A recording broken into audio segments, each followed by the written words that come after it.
দুঃখিত, কেউ কিছু মনে করবেন না। পাশে চ্যানেল 24 ছিল, তাদের কথা আমাদের এখানে চলে এসেছে, কারণ তিনি আমাদের একেবারে খুব পাশেই ছিলেন। তো তিনি নিউজ করছেন, সেটা আমাদের এখানে উঠেছে।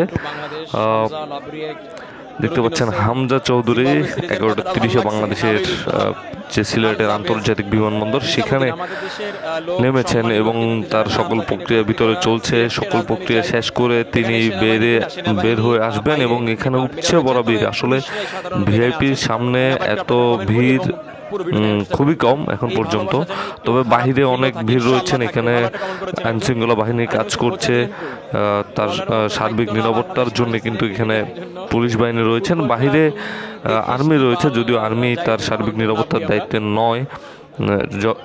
তবে যাতে সিলেট আন্তর্জাতিক বিমানবন্দরে যাতে কোনো অসুবিধা বা বিশৃঙ্খলা এখানে না হয়, সেজন্য আর্মি বাহিরে রয়েছে। এবং মানুষের মধ্যে একটা আশা, আকাঙ্ক্ষা এবং উদ্বেগ, আনন্দ কাজ করছে আসলে তাকে ঘিরে। বাংলাদেশের ফুটবল অঙ্গনে এমন একজনকে পাওয়া আসলে দুষ্কর। তিনি এসেছেন, বাংলাদেশের ফুটবলকে নিয়ে এখন সবাই আশাবাদী। বাংলাদেশ ফুটবলে এগিয়ে যাবে, এটা নিয়ে তারা সবাই আশাবাদী। আমরা দেখছি উপচে পড়া ভিড় মানুষের। তিনি সকল প্রক্রিয়া শেষ করে কিছুক্ষণের মধ্যে বেরিয়ে আসবেন এবং গণমাধ্যমের সাথে কথা বলার একটা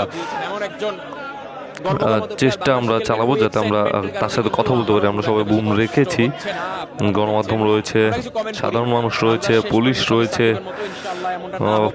তার গ্রামের থেকে কিছু মানুষ এসেছে। আসলে উপচে পড়া একটি ভিড় ভিআইপি গেটের সামনে। ডেইলি প্লের সাথে থাকুন। ডেইলি প্লের সাথে থাকলে সকল নিউজ আপডেট আপনারা পাবেন।